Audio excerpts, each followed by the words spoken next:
Tani më lejoni që marrë me muan për një moment larg nga Jeruzalemi, në qendër të kryeqytetit tonë Tiranës është një tunel në zemër të tij i ndërtuar për të torturuar, të ashtëshuajturit armiq të një popullit dhe për të qëndruar dhe për të sulmuar nga Shtetet e Bashkuara ose Bashkimi Sovjetik një paranojë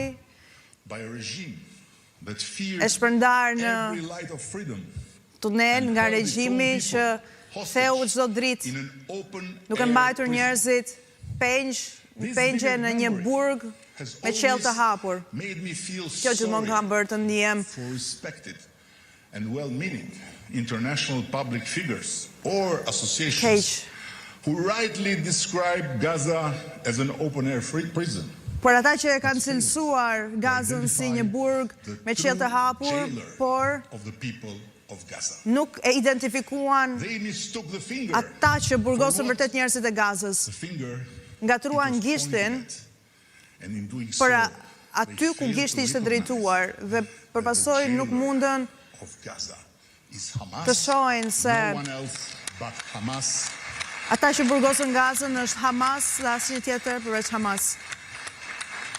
Its ideology of terror është ideologjia e terrorit kundër njerëzve të tij, për më tepër, dhe kundrejt popullit hebre.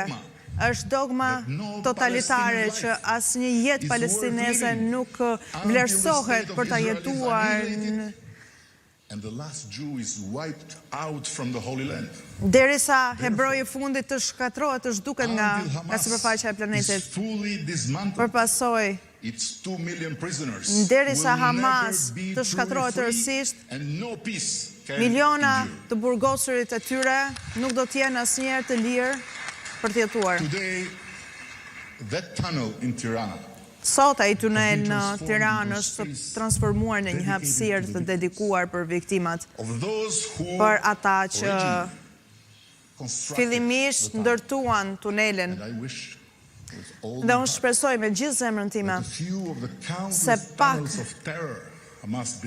nga të pafundme tunele të terrorit që Hamas ndërtoi pas sulmeve të 7 tetorit ku izraelitët u torturuan dhe u kthyen në replika të shekullit të 21, do të ruhen si pjesë e planit të rindërtimit të Gazës dhe më vonë do të qëndrojnë si dëshmi e paqes që shndron mes dy shtete të ardhshme. Do të qëndrojnë si tunele të kujtesës kolektive dhe shërimit. Të dyja vuajtjet e tmerrshme, humbja jetëve palestineze do të konvertohen. Vuajtjet e miliona palestinëve u konvertuan në sistemin e mendjeve më të likta. Vuajtje ku tullat ishin trupa njerëzish, do të qëndroj si një qiri faljeje pa harruar,